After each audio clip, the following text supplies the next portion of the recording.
स्वागत है आप सभी लोगों का मेरे चैनल साइंस टू टेक्नोलॉजी में। मैं अनुपम विपुल आप सभी लोगों का स्वागत करता हूं आज के शो साइंस थर्सडे में। आज हम लोग बात करेंगे पावर प्लांट बॉयलर्स के बारे में। तो आइए समझते हैं। तो सबसे पहले समझिए ज़रूरत क्या है, बॉयलर को क्या-क्या करना होगा। तो बॉयलर का सबसे पहला काम है कि कोयला जलाना है, लेकिन अच्छे से यानी साफ-सुथरे तरीके से और कंट्रोलेबली जलाना है, यानी कि कहीं पे भी आग नहीं लग जाए। एग्ज़ैक्टली हम यहाँ पे आग चाहते हैं, वहाँ पे लगे, कंट्रोल रहे। और क्लीन का मतलब होता है कि कार्बन डाइऑक्साइड का प्रोडक्शन हो, ना कि कार्बन मोनोऑक्साइड का, यानी कि जितना उसमें फ्यूल है, उतना पूरा खपत हो जाए। और बहुत ज़्यादा मात्रा में clean high pressure dry steam चाहिए। हाई प्रेशर बनाना उतना मुश्किल नहीं, लेकिन ड्राई स्टीम बनाना थोड़ा मुश्किल बात है। ड्राई स्टीम इसलिए चाहिए होता है क्योंकि स्टीम में वाटर होता है, और अगर उसमें मॉइस्चर कैरी हो रहा है, जो कि आप कभी भी स्टीम देखते हो और दिख रहा है आपको, तो उसमें मॉइस्चर है, क्योंकि स्टीम कलरलेस होता है, आपको दिखेगा नहीं स्टीम। इसीलिए जब भी हाइड्रोजन ऑक्सीजन वाला रॉकेट इंजन चलता है, जिससे वाटर निकल रहा है, वो दिखता नहीं है। उसका नोजल से आपको कुछ नहीं दिखेगा, एकदम ट्रांसपेरेंट रहेगा, क्योंकि स्टीम ट्रांसपेरेंट होता है। आपको जो देखते हैं व्हाइट व्हाइट कलर का, वो जनरली होता है उसमें, समझिए मतलब मॉइस्चर रहता है उसमें।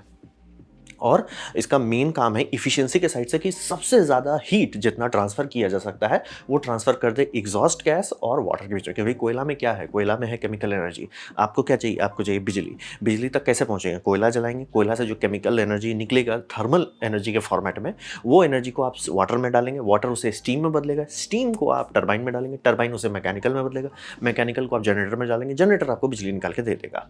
तो ये पूरा काम जितना एफिशिएंटली आप कर पाएँगे, उतना कम कोयला खपेगा, आपका प्रॉफ़िट ज़्यादा होगा। तो वही करना है, सबसे बढ़िया ट्रांसफ़र कर सकें जितना हो सकता है। और हर चीज़ में थ्रॉटल होना चाहिए, यानी कि ये उस तरह का नहीं प्लांट है जो कि आप छोड़ दो। मतलब कि जितना इसका पावर आउटपुट है उतना रहने दो।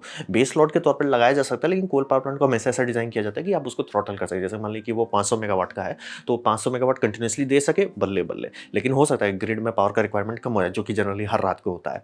तो उ उस सब सिचुएशन में ये न्यूक्लियर पावर प्लांट जैसा हल्ला नहीं कर सकता, नहीं हम नहीं घटाएँगे। न्यूक्लियर पावर प्लांट को थ्रॉटल करना बहुत मुश्किल होता है, इसीलिए न्यूक्लियर पावर प्लांट के लिए पम्प्ड रिजर्वायर का डेवलपमेंट उसी के लिए किया गया था, क्योंकि उसका अगर आउटपुट है, रात को भी वो आउटपुट बनाता रहेगा, तो उसे पम्प्ड रिजर्वायर में डाल के स्टोर करना पड़ता था। क्योंकि ऑब्वियसली आपको पता है, उस जो पानी चल रहा है उसी से वो ठंडा रह रहा है, तो अगर पानी बंद कर दिए तो दिक्कत हो जाएगा। तो ज़रूरत यही है कि कोयला का हो, कंट्रोल हो, क्लीन हो, सुरक्षित हो, और आपका हाई प्रेशर ड्राई स्टीम बना दे, और जितना एफिशिएंटली दोनों के बीच में कपलिंग कर सके, यानी कि आपको जो केमिकल एनर्जी निकल रही है और जो आपका हाई प्रेशर ड्राई स्टीम निकल रहा है, वो दोनों।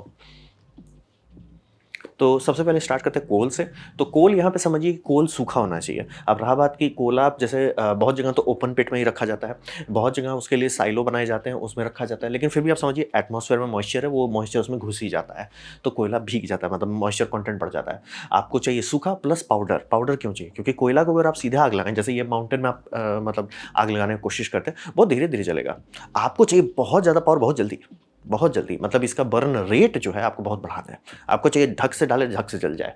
तो वो करने के लिए आपको सरफेस एरिया बढ़ाना पड़ेगा, जहाँ पे ऑक्सीजन रिएक्शन कर सकता है। सरफेस एरिया कैसे बढ़ा सकते हैं? पीस दीजिए, पीस देने से क्या होगा, वो पाउडर बन जाएगा। पाउडर का सरफेस एरिया बहुत ज़्यादा होता है, तो पाउडर बनाया जाएगा। तो वो अचीव करने के लिए कोयला ऐसे लिया जाता है, जो ट्रेन से आपको स्टोर में डाला जाएगा, स्टोर से उठा के मतलब एक साइलो में डाला जाएगा। साइलो जनरली बनाया जाता है कि 4 से 8 घंटे, डिपेंड करता है डिज़ाइनर कैसे डिज़ाइन करता है, तो उतने घंटे का बफर रहता है साइलो में। साइलो कोल पल्वराइज़र को फिट करता है। साइलो में बफर इसलिए रखा जाता है कि मान लीजिए आपका कन्वेयर खराब हो गया या कुछ हो गया, तो तुरंत पावर प्लांट बंद नहीं हो जाए। थोड़ा देर का बफर रह के उतना 4-5 घंटे में आप ठीक कर लो, बाकी जितना चाहिए। तो कोल पल्वराइज़र उसको ग्राइंड करता है। तो ग्राइंड करने के बाद वो डस्ट में बदल देता है उसको, और वो गर्म हवा का इस्तेमाल करके, हॉट एयर, मैं बताऊंगा कहाँ से आ रहा है वो हॉट एयर, उसका इस्तेमाल करके उसको सुखा देता है। ठीक है, आपका इसमें जितना भी मॉइस्चर है वो सुखा देता है, तो एकदम क्रिस्प डर्ट बन जाता है वो। अब उसके बाद फिल्टर से जाता है। अब फिल्टर का काम होता है कि कोई भी बड़ा पीस है, जैसे आप कोई भी ग्राइंडिंग प्रोसेस करें, मिक्सी में कुछ भी चलाएंगे, कभी ऐसा नहीं हो कि हर एक चीज़ एकदम एग्जैक्टली पिस जाए। देखेंगे कुछ ना कुछ बड़ा बड़ा पीस मिल जाता है, तो यहाँ कोयले में भी होता है। तो वहाँ पे एक फिल्टर लगाया जाता है, जिसे हम लोग कहते हैं, मतलब कैटेगराइज कर देता है कि वो आप इससे छोटा हो तो ये जा सकते हो, इससे बड़े हो नीचे आ जाओ, फिर से ग्राइंड हो। तो ऐसे करके हम लोग उसको फ़िल्टर करते हैं। फ़िल्टर करके ये बड़े जितने यूनिट हैं वो हटा दिया जाता है, वो वापस ग्राइंडिंग में जाता है, और जो एकदम छोटे ऑलमोस्ट पाउडर हो चुका है उसको ले जाया जाता है। तो ये तो हो गया आपका कोयला का साइड में, कि कोयला बस ऐसे उठा के नहीं ले लेंगे, कोयला लेंगे, उसको पहले ग्राइंड करेंगे, ग्राइंड के बाद उसमें हॉट एयर डालेंगे, हॉट एयर से उसे ट्रांसपोर्ट करेंगे और सुखाएंगे भी। और फिल्टर का काम रहेगा कि उसमें सिर्फ पाउडर जाए जो एक साइज से छोटा हो, बड़ा है भैया आप वापस चले जाइए, आपको पिसना ही है, पिस के ही आप अंदर घुस सकते हैं। ऐसे ही कंट्रोल हम लोग रखते हैं कोयले साइड में। अब आते हैं पानी के बारे में। तो पानी में ये समझिए कि जो आपको पानी चाहिए उसको डी गैस करना होता है, यानी कि पानी में बस पानी नहीं होता है। पानी देख रहे हैं बात सही है, लेकिन उसमें ऑक्सीजन है तभी मछली जिंदे रहते हैं, उसमें आपका नाइट्रोजन है, उसमें आपका कार्बन डाइऑक्साइड है। कार्बन डाइऑक्साइड और ऑक्सीजन जनरली मेन रहता है, नाइट्रोजन बहुत कम रहता है। तो उसके लिए आपको डी गैस करना पड़ता है। डी गैस के लिए जनरली स्टीम आउटपुट को डाल के 98 डिग्री सेल्सियस तक पानी को गर्म किया जाता है। उससे जितने डिसॉल्व गैसेस है ऑलमोस्ट सब निकल जाता है, सब डिसॉल्व गैसेस निकल जाते हैं। तो डी गैसर एक यूनिट होता है जिसका काम भैया वो थोड़ा सा स्टीम लेता है और डी गैस कर देता है, तो पानी में ये जो मिक्स्ड गैसेस हैं वो निकल जाए। क्यों? क्योंकि वो सब गैसेस हाई टेम्परेचर में, जहाँ पे आप फर्नेस के आसपास वॉल में रहेंगे, वो रिएक्शन करने लगेगा। मतलब कि वो मेटल को करोड कर सकता है, कार्बन डाइऑक्साइड है वो एसिडिक बन सकता है, तो बहुत सारा साइड इफेक्ट होता है। तो इसीलिए उससे सारा चीज़ निकाल दो, शुद्ध पानी चाहिए आपको। अब रहा बात कि आपने गैसेस हटा दिया, O2 हटा दिया, CO2 हटा दिया, लेकिन अब आपके पास दिक्कत होता है कि पीएच लेवल खतरनाक हो जाता है। डिस्टिल वाटर पीएच लेवल पे वहाँ पे नहीं है जहाँ पे आप चाहते हो, क्योंकि आप स्टील पाइप से इसे गुजार रहे हो। तो केमिकल्स इस्तेमाल किए जाते हैं, वो आपका मैन्युफैक्चर जो है वो बता देगा। आप चार्ट खोज सकते हैं कि क्या क्या इस्तेमाल किया जाता है, सॉल्ट्स खास तौर पे जो वाटर का पीएच लेवल को मेंटेन करते हैं 8.5 से 9.5 के बीच में। और अगर आपका सुपर क्रिटिकल स्टीम सिस्टम है तो ये नंबर बढ़ जाएगा। और डिपेंड करता है, लोग बता देंगे आपको, सर आपका कॉपर का सारा पाइपिंग है तो उसके हिसाब से ये पीएच रखिए, सबसे कम करोजन होगा। और अगर ये स्टील वाला है, स्टील कॉपर दोनों मिक्स है, तो ये रखिए, उसके हिसाब से आपको करना पड़ता है। तो सीधा नहीं डिस्टिल वाटर आप नहीं डाल सकते, क्योंकि डिस्टिल वाटर का पीएच लेवल इस पे नहीं है। मतलब डाल सकते हैं, चला भी सकते हैं, बस करोड़ होने लगेगा हर चीज़, तो आपको बैलेंस करना रहता है। और अनट्रीटेड वाटर गलती से भी नहीं जाना चाहिए सिस्टम में, क्योंकि आपका जो बॉयलर है जो आराम से अगर शुद्ध वाटर में चले, जो मतलब ट्रीटेड वाटर पे चलेगा तो वो 50 साल चलेगा, अनट्रीटेड में जाएगा 2-3 साल में बोलेगा सर हमसे नहीं होगा। तो ये समझना बहुत ज़रूरी है। कोयला और पानी दोनों को मैनेज किया जाता है, ट्रीट करते हैं।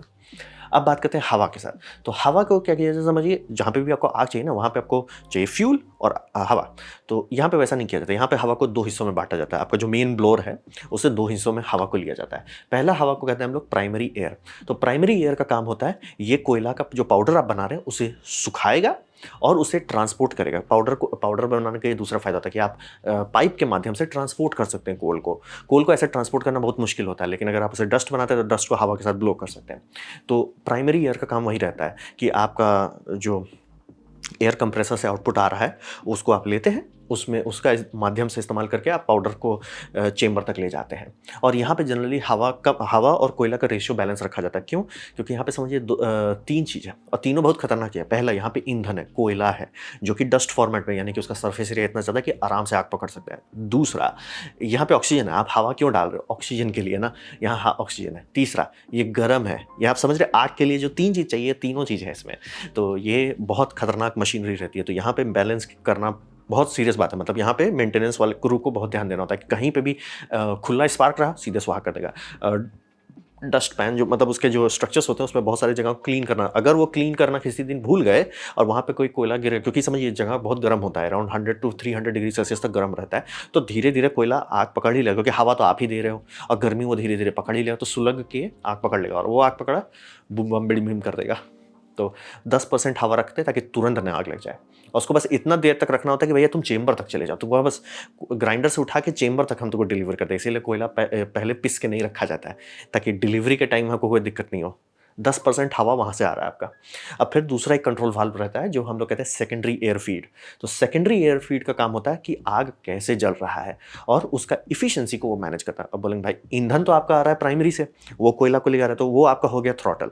अब बात है थ्रॉटल से सिर्फ काम नहीं चलेगा, क्योंकि कोयला आप कितना भी पिस दीजिए, एग्जैक्ट कॉन्टेंट कंट्रोल नहीं कर सकते कि उसमें कितना कार्बन है, कितना इम्प्योरिटीज़ हैं। जैसे आप लोग सुने प्योर कार्बन होगा, बॉक्साइट कोल हो गया, बहुत सारे कोल के वैराइटीज़ आते हैं। हर कोल एक जैसा नहीं जलता है। तो बात है कि आपका जो आउटपुट जा रहा है उसको हवा का अलग अलग रेशियो चाहिए होगा। तो सेकेंडरी एयर पे वो वाल्व रहता है कि ठीक है वो मैनेज करेगा। वो क्या कैसे देखेगा कि क्या हो रहा है? वो देखेगा कार्बन मोनोऑक्साइड को सेंस किया जाता है एग्जॉस्ट में कि कितना कार्बन मोनोऑक्साइड निकल रहा है। आइडियली एकदम कम होना चाहिए, एकदम कम, शून्य के बराबर, यानी ये सब जल जा रहा है। तो बोलेंगे कि अच्छा ज़्यादा क्यों नहीं कर देते कि एकदम कार्बन मोनोऑक्साइड का दिक्कत है? बात ये समझिए कि ज़्यादा डालने का मतलब हो रहा है आप ज़्यादा हवा डाल रहे हैं, वो हवा आपको गर्मी खींच के बाहर एग्जॉस्ट में डाल दे रहा है। आपको वो नहीं करना है, आपको गर्मी को पानी में डालना है। इसीलिए आग को बस उतना ही ऑक्सीजन दीजिए जितना वो खपा सके, उससे ना बहुत ज़्यादा ना बहुत कम। इसीलिए सेकेंडरी एयर को कंट्रोल वाल्व के तौर पे इस्तेमाल किया जाता है। अब रहा बात ये जो हवा आ रहा है, इसे आप गर्म करते हो। तो गर्म कैसे करते हो? जहाँ पे आप आग लगाओगे उससे जो फर्नेस निकलेगा, उस फर्नेस में एग्जॉस्ट रहेंगे। एग्जॉस्ट पानी को गर्म करने के बाद भी उसमें काफ़ी गर्मी बची रहती है। तो उसे इस तरह के यूनिट्स में डाला जाता है जिसे हम लोग कहते हैं प्री हीटर। तो ये समझ लीजिए कि आपका एयर को गर्म कर देता है और फ्लू गैस को ठंडा कर देता है। और फ्लू गैस मतलब जो एग्जॉस्ट निकल रहा है, फ्लू गैस का फायदा ये होता है कि अगर फ्लू गैस आप ठंडा कर देते हो, जैसे 300 डिग्री सेल्सियस का फ्लू गैस आप बोलते हो किसी को ट्रीट करने के लिए, दाम मांगेगा और ज़्यादा अच्छा से साफ भी नहीं किया जाता। वहीं यहाँ पे आप बोलते हो कि देखो उसको फ्लू गैस को हम 150 डिग्री तक ठंडा कर देते हैं। कैसे ठंडा कर रहे हो? आप उससे हवा में गर्मी निकाल दे रहे हो, मतलब बोल रहे हैं energy can not be created not destroyed. तो आप कर क्या रहे हो? आप हवा में एनर्जी डाल दे रहे हो फ्लू गैस से एनर्जी निकाल के।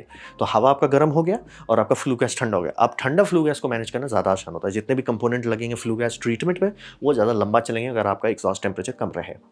तो वो एग्जॉस्ट वाले सिस्टम में रहता है और इसे हम लोग साफ कर पाते हैं। अब रहा पे ये थोड़ा ऑड लग सकता है कि हम लोग हवा गर्म क्यों कर रहे हैं, जबकि आप गाड़ी उड़ी वाले दुनिया में देखते होंगे कि टर्बो चार्जर लगाते हैं, कंप्रेस करते हैं हवा को, फिर उसे प्री कूलर में डाला जाता है ठंडा करो। यहाँ पे क्यों नहीं करते वैसा? बात है यहाँ ज़रूरत नहीं है, कंटिन्यूस फायर हो रहा है, इसीलिए यहाँ पे गर्म हवा का एक्चुअली ज़्यादा फायदा होता है। और टर्बुलेंस होता है गर्म हवा में, टर्बुलेंस होता है। टर्बुलेंस से फायदा क्या होता है? पार्टिकल्स मिक्स अच्छे से होता है। मिक्स होने से क्या होता है? कंबस्शन इफिशियंसी बढ़ जाती है। तो थर्मल इफिशियंसी और कंबस्शन इफिशियंसी के लिए हॉट एयर ही रहेगा। और अगर कोल ऑलमोस्ट उस जगह पे है जहाँ पे वो जलने को तैयार है तो उसे आग लगाने में एनर्जी कम खपाएगा। तो जितना फ्रेश कोल आप खपा रहे हैं वो घट जाता है, इफिशियंसी बढ़ती है। इसीलिए हम लोग हवा को गर्म कर करते हैं। ऐसा ही समझिए जेट इंजन में भी तो ये होता है ना। जेट इंजन में तो ऐसा नहीं, क्या है सबसे आगे? कंप्रेसर। कंप्रेसर कंप्रेस करता है, फिर कोई प्री कूलर नहीं होता ना, सीधे कंप्रेसर में फ्यूल डाल के जला दिया। कंटिन्यूस है इसलिए वैसा करते हैं हम लोग। पिस्टन में वैसा इसलिए नहीं करते, वो पिस्टन है, रुक रहा है चेंबर में डाल रहा है, रुक रहा है चेंबर में डाल रहा है, तो उस चक्कर में आपको ठंडा करना पड़ता है। यहाँ पे गर्म हवा से ही ज़्यादा बेटर आपको कंबस्शन मिलेगा। और यही प्री कूलर से इस्तेमाल किए प्री हीटर्स। कूलर भी आप कह सकते हो, ये एग्जॉस्ट को कूल कर रहा है, आपका एयर को हीट कर रहा है। जनरली हम लोग एयर हीटर बोलते हैं इसको। तो हवा के लिए ये किया जा रहा है। पानी बता दिया, कोयला बता दिया, हवा को बता दिया। अब आते हैं मेन बॉयलर को। तो मेन बॉयलर में आप ये समझिए कि पहला आप ट्रीटेड पानी होना चाहिए। तो उस ट्रीटेड पानी को हम लोग कहते हैं फीड वाटर। और जो पानी ट्रीटेड नहीं है उसे रॉ वाटर कहा जाता है। रॉ वाटर जाएगा आपका डीगैसर में, तब जाके वो ट्रीटेड ये बनेगा ट्रीटेड वाटर, जिसे हम लोग फीड वाटर कहेंगे।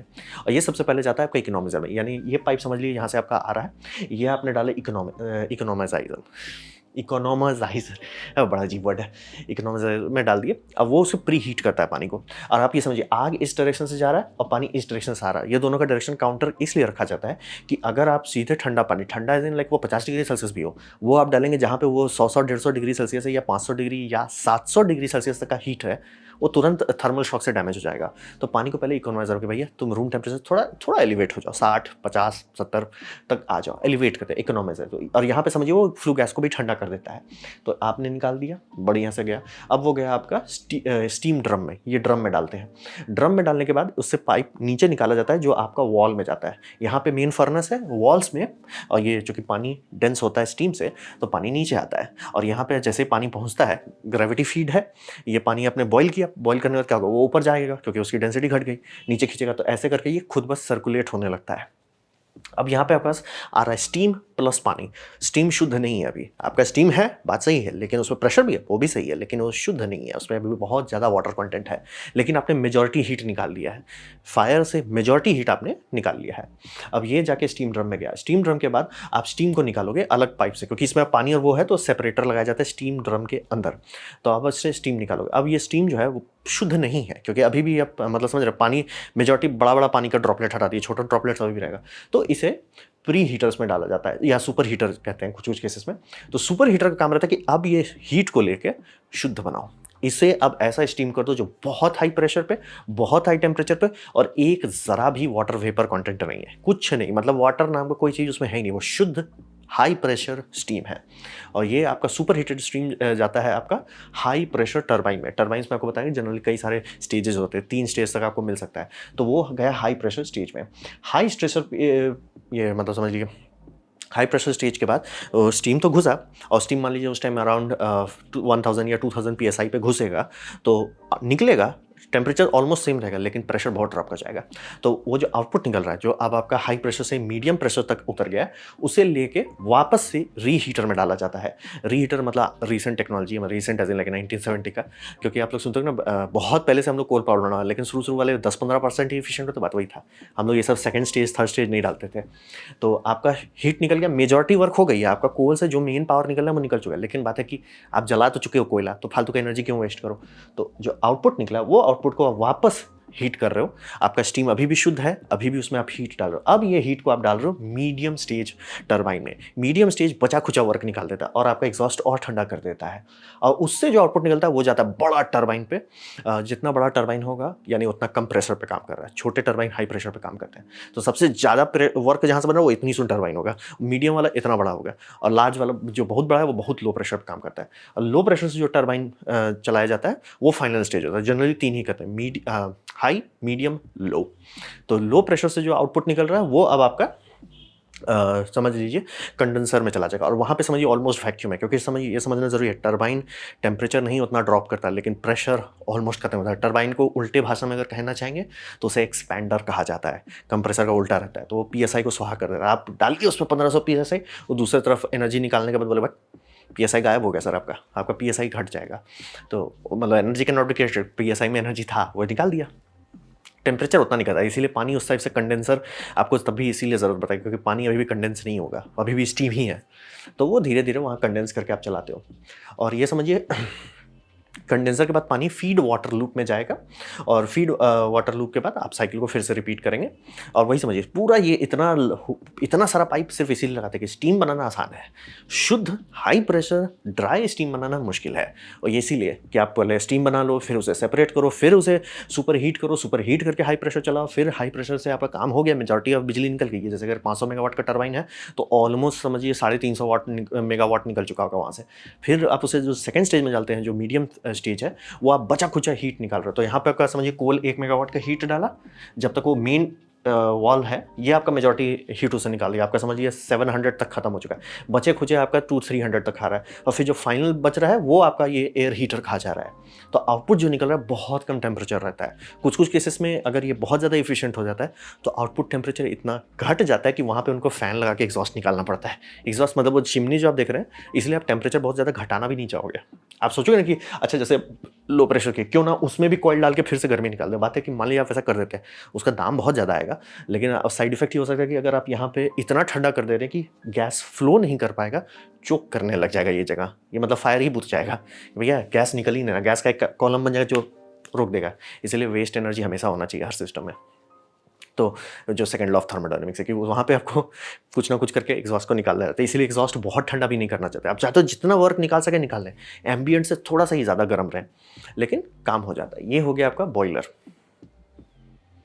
तो अब सबको ग्रैंड टोटल में देखते हैं। तो आप क्या करते हैं, आप टेम्परेचर और प्रेशर को हर जगह मेंटेन करते हैं, और अगर टेम्परेचर और प्रेशर नहीं मेंटेन किया जाएगा बूम हो जाएगा, जो कि आपको हाल फिलहाल में न्यूज़ में आया होगा। तो हिसाब समझना बहुत ज़रूरी है कि यही चीज़ है जो कोल पावर प्लांट में सबसे खतरनाक है।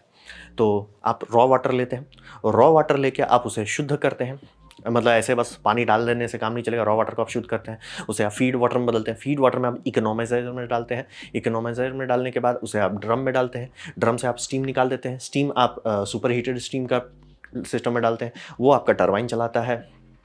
टरबाइन के बाद आप फिर से उसे रीहीट करते हैं ताकि वो मीडियम प्रेशर है, और इसीलिए देखिए आग का टेम्परेचर यहाँ पे सबसे ज़्यादा है, जो वॉल जो है सबसे ज़्यादा गर्मी एब्जॉर्ब कर रहा है, यहाँ थोड़ा कम हो गया, यहाँ थोड़ा और कम हो गया, यहाँ और कम हो गया। जो आप ये एयर के साथ जो आप एक्सचेंज करें वहाँ वो सबसे ठंडा हो चुका है। और फ्लू गैस आप चाहोगे कि एकदम कम रहे, एम्बियंट से ज़्यादा रहे, क्योंकि फ्लो तभी रहेगा, अगर एम्बियंट से कम है फ्लो नहीं रहेगा।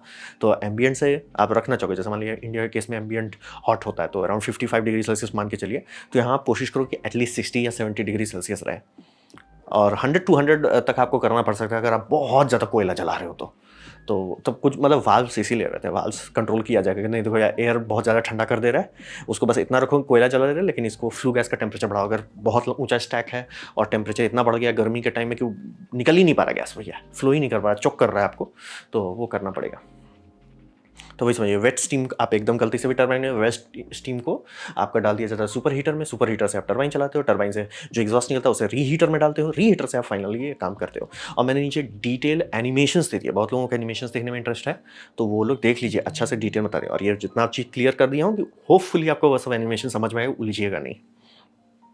तो वही समझिए आग लगाने के लिए, और इसीलिए हवा हमेशा 2 हिस्सों में भेजा जाता है। पहला ये जो कोल बंकर से जो आप ले रहे हो पल्वराइज करके पाउडर के फॉर्मेट में, उसे सीधे रखना तो खतरनाक है क्योंकि आग पकड़ा वो तो शुद्ध जल जाएगा, तो वो अगर रख रहे हैं और सुखाना चाहते हो, सुखाना आप एकदम आखिरी मोमेंट पे चाहते हो कि हम इसे यूज़ करेंगे तो ही सुखाएँगे, क्योंकि सुखा के आप रख दिए, वो फिर मॉइस्चर सोख लेगा, तो इसीलिए एकदम आखिरी मोमेंट पे सुखाते हैं। और विंड बॉक्स कहा जाता है, वो विंड बॉक्स में आपका जो मैंने बताया सेकेंडरी एयर आता है, सेकेंडरी एयर वहाँ से फोर्स किया जाता है और ये दोनों का वाल्व को कंट्रोल करके, एक आपका फ्यूल वाल्व है, दूसरा एयर वाल्व है, ये दोनों कंट्रोल करके आप इफिशिएंसी बम रखते हैं। स्टीम का वाल्व ये सब करते हैं और ये इतना बड़ा सिस्टम रहता है कि अगर टरबाइन बोलता है कि हमें तुरंत स्टीम कम करना है, तो पहले वाल्व किया जाएगा, प्रेशर बिल्ड होने दिया जाएगा, उसको डिटेक्ट करके कोल का आउटपुट को थोड़ा ठंडा रखा जाएगा, थोड़ा टाइम लगता है, लैग होता है, ये सब इतना बड़ा सिस्टम है, तुरंत नहीं होता है, मतलब एक्सीलेटर नहीं है कि हुई कर रहे हैं, आपको थोड़ा टाइम देना पड़ेगा। जो सब डिज़ाइन में रहता है और ये सब इतना बड़ा यूनिट रहता है कि प्रेशर अप स्पाइक जो है बहुत दूर देर तक हैंडल कर सकता है। हाँ, अगर कभी फेल हो गया तो बूम हो जाएगा। तो यही ओवरऑल यही है। तो उम्मीद करता हूँ कि आपको सारा डिटेल एटलीस्ट रफ लेवल पे, इंडेक्स लेवल पे समझ में आ गया होगी कि क्या है बॉयलर। उम्मीद करता हूँ आपको ये वीडियो अच्छा लगा, कुछ सीखने मिला हो, कुछ समझ में आया हो। अगर ऐसा है, लाइक कर दे, दोस्तों शेयर कर दे, उससे मेरा काफ़ी भला होगा। नहीं अच्छा लगा, नहीं पसंद आया, कोई बात नहीं, आप डिसलाइक दबा सकते हैं। मैं कहूँगा डिसलाइक 2 बार दबाएँ, उससे मुझे पता चलेगा कितना ना पसंद हुआ है। मैं आपसे कहूँगा कमेंट लिखें, मैं हर कमेंट को पढ़ने की कोशिश करता हूँ। आपसे कहूँगा सब्सक्राइब कीजिए, बेल दबाइए अगर आप फ्री हैं तो। आपने मेरा वीडियो देखा, जान के मुझे बहुत खुशी हुई। धन्यवाद।